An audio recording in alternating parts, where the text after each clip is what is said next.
আসসালামু আলাইকুম রহমতুল্লাহ। যে যেখান থেকে আমার ভিডিওটা প্লে করছেন অসংখ্য ধন্যবাদ। এখন সৌদি আরবের টাইম রাত 9টা বাজে। তো এখন আমি সেলাই মেশিনের কাজ বন্ধ করলাম। 7টার থেকে সেলাই মেশিনের কাজ করতেছি। তো আমার মা এত রাত্রে ফোন দেয় না। তো আমার মামাতো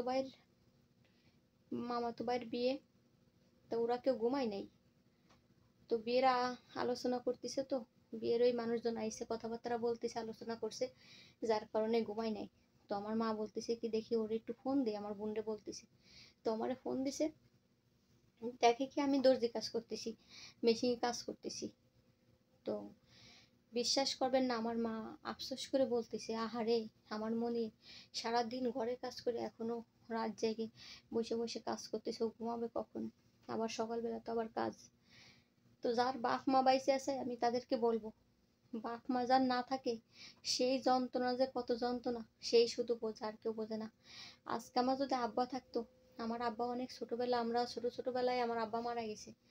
তো আমার আব্বা যদি আজকে থাকতো, তাহলে আমার মা আফসোস করতেছে, কত কথা বলতেছে। আমরা দুটো ভাই বোন, আমরা সৌদি আরবে। তো আমার ছোট ভাইও রান্না করে খায়, আমার মা ছোট ভাইয়ের জন্যও কান্না করে, আমার জন্যও কান্না করে। তো কি আর বলবো, আমার আব্বা যদি থাকতো, তা আমার ওই জমিনে এই যে মামলা চলতেছে, তাহলে আমার আব্বা দৌড়াদৌড়ি করতো, মামলা করতো, বা একটা চেয়ারম্যানের কাছে যেত, বা একটা মেম্বারের কাছে যেত। দেখেন ভাই বোনের সম্পর্ক বড় হয়ে গেলে টাকার সাথে চলে যায়। যতদিন পর্যন্ত ছোট থাকবো ততদিন পর্যন্ত স্নেহ মমতা ভালোবাসার কোনো অভাব থাকে না। যখনই বড় হয়ে যাব, টাকা পয়সা যার যার সংসার হয়ে যায়, তখনই অমনি টাকা পয়সার ভিতরে চলে যায় ভালোবাসা। ভালোবাসা থাকে না। তো আলাদা বাড়িঘর কেন করলাম, জমি কেন করলাম, এটা হচ্ছে সবারই সমস্যা। যার কারণে আমার পক্ষ নিয়ে কেউ একটু, আমার ভাই কিন্তু গ্রাম পুলিশ, থানার একটা স্টাফ, আমার ভাইয়ের কথায় দারোগারা অনেক কথা শোনে, অনেক বাড়ি যায় পুলিশের সাথে, দারোগাদের সাথে ঘুরে আমার ভাই। কিন্তু ওই যে সম্পর্ক টাকার ভিতর চলে যায়। তো আমার ভাই কিন্তু একটা মেম্বার চেয়ারম্যান ডাইকে নিয়ে আমার ওই জমির ব্যাপারে কোনো কথা বলে নাই। আজকে যদি আমার আব্বা বেঁচে থাকতো, তা কার কাছে যেত, কিভাবে মানুষের দ্বারে দ্বারে যে বলতো যে আমার মনে অনেক কষ্ট করে করছে রে এইগুলা, তোরা আর মামলা খাটাইস না। আমি 2 বছর মামলা খাটে এখন আবার আপিল করে আমার কত টাকা পয়সা নষ্ট হচ্ছে।